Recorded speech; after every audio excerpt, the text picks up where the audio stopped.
Halo guys, balik lagi di channelnya Andreas Wits. Kali ini gue akan ajarin kalian gimana caranya untuk mulai airdrop dari paling awal. Dari nol banget, sama sekali kalian gak tahu apapun. Kalian bisa ke channel ini, lalu kalian nontonin aja semua video di playlistnya. Kali ini gue akan ajarin kalian beneran, biar nanti setelah kalian nonton video ini selesai, kalian bisa langsung mulai untuk garap airdrop dan langsung jadi paham. So, kita mulai. Jadi pertama-tama kita akan bahas dulu apa itu airdrop. Nah, airdrop ini sumbernya dari Binance Academy ya, di mana di sini airdrop crypto adalah sebuah strategi pemasaran yang diadopsi oleh startup crypto untuk mempromosikan proyek dan token barunya. Sebenarnya tujuannya apa? Ya, tujuannya untuk cari user, cari tester gitu ya. Karena balik lagi kalau mereka bikin produk, nggak mungkin mereka yang testing semuanya dalam seharian. Intinya kurang lebih seperti itu. Makanya mereka butuh untuk seorang tester, butuh pemasaran juga biar terkenal juga, biar rame juga projectnya gitu ya. Jadi maka mereka biasanya mengadakan airdrop ini.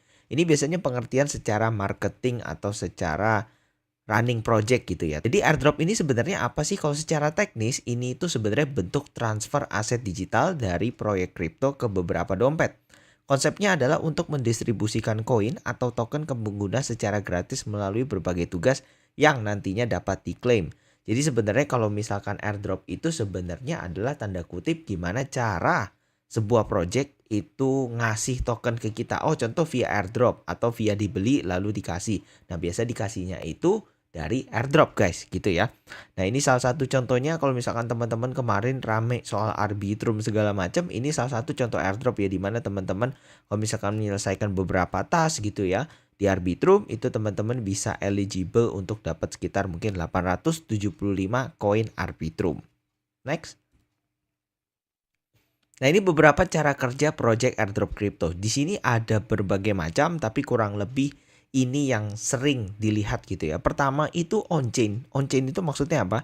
Ketika kita interaksi dengan blockchain project cryptonya. Nanti ini kita akan bahas lebih lanjut gitu ya.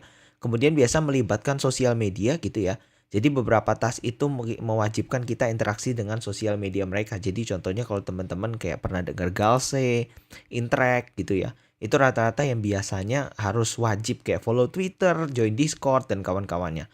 Lalu kemudian biasanya project airdrop crypto itu ada waktunya, ada jangka waktu tertentu untuk berinteraksi. Jadi contoh kalau misalkan teman-teman menyelesaikan sebuah tugas gitu ya, biasanya ada waktu end time-nya kapan ketika end gitu ya. Jadi nggak bisa ketika mereka udah announce airdrop, announce orang-orang dapat berapa, teman-teman baru mau kerjain, itu udah telat banget, pasti udah nggak bisa gitu ya.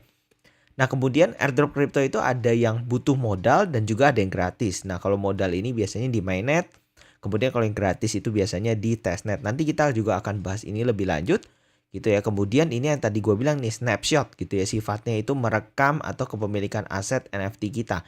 Nah, jadi contoh kayak beberapa project gitu ya, beberapa project itu mewajibkan teman-teman punya NFT-nya untuk bisa dapat tokennya. Ada yang kayak gitu, di mana teman-teman untuk dapetin NFT-nya harus melakukan berbagai task dulu, harus melakukan berbagai pekerjaan dulu, baru bisa dapet gitu ya. Nanti NFT itu adalah pertanda bahwa teman-teman loyal terhadap project itulah, kurang lebih seperti itu.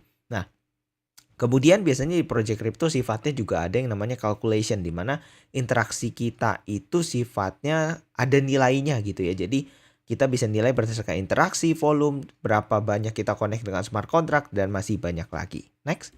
Nah, apa sih tujuan kripto? Pertama yang pastinya testing gitu ya. Biar orang-orang itu mencoba project-project kripto yang ada gitu ya. Jadi contoh kalau kemarin kayak Arbitrum gitu ya, orang-orang harus coba dulu nih Arbitrum biar istilahnya developernya bisa memastikan bahwa semuanya sudah berjalan dengan lancar, dengan aman, dengan nyaman gitu ya.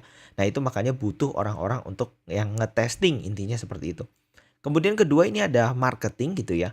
Kenapa marketing? Karena airdrop ini biasanya menawarkan something yang gratis atau something yang berbayar tapi returnnya biasanya lebih tinggi gitu ya.